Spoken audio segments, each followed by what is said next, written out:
सध्या सोशल मीडियावरती एक अंगाचा थरकाप उडवणारा व्हिडिओ सध्या मोठ्या प्रमाणात व्हायरल होतोय। पुराचा हाहाकार पाहायला मिळतोय। या पुरामुळे लोकांच्या घरात पाणी घुसलेलं आहे। शहरात चारही बाजूने पाणीच पाणी झालेलं आहे। पुराच्या हाहाकारात आतापर्यंत 117 जणांचा मृत्यू झाल्याची माहिती आहे। यात मृतांचा आकडा आणखी वाढण्याची शक्यता व्यक्त करण्यात आलेली आहे।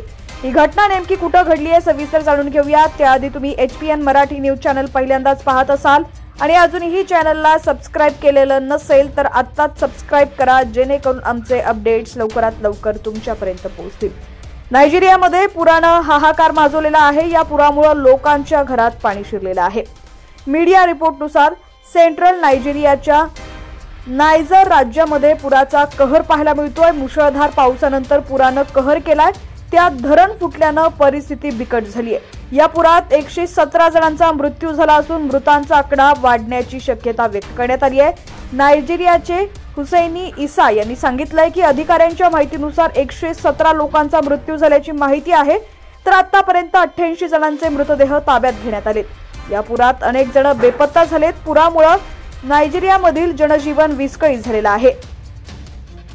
नायजेरियाला 3 वर्षांपूर्वी अशाच भयंकर पुराचा सामना करावा लागला होता। नायजेरियात दरवर्षी मुसळधार पावसामुळे नद्या नाल्या दुथडी भरून वाहत असतात। यामुळे आजूबाजूच्या गावांना धोका निर्माण झाला। दरम्यान 3 वर्षांपूर्वी झालेल्या पुरामुळे 600हून अधिक लोकांचा मृत्यू झाला होता। लाखो लोकांना या पुराचा फटका बसला होता। अनेक देशांनी पुराचा इशारा दिल्यानंतरही नायजेरिया देशानं कोणतीही पूर्वतयारी केली नव्हती। मागील दशकात नायजेरियाला पुरामुळे 13 लाखांहून अधिक जणांना फटका बसलेला आहे। साधारण नायजेरियाला दरवर्षीच पुराचा फटका बसत असल्याचं दिसत आहे। पुरामागे मुसळधार पाऊस आणि हवामान बदलांची कारणं असल्याचं म्हटलं जात आहे।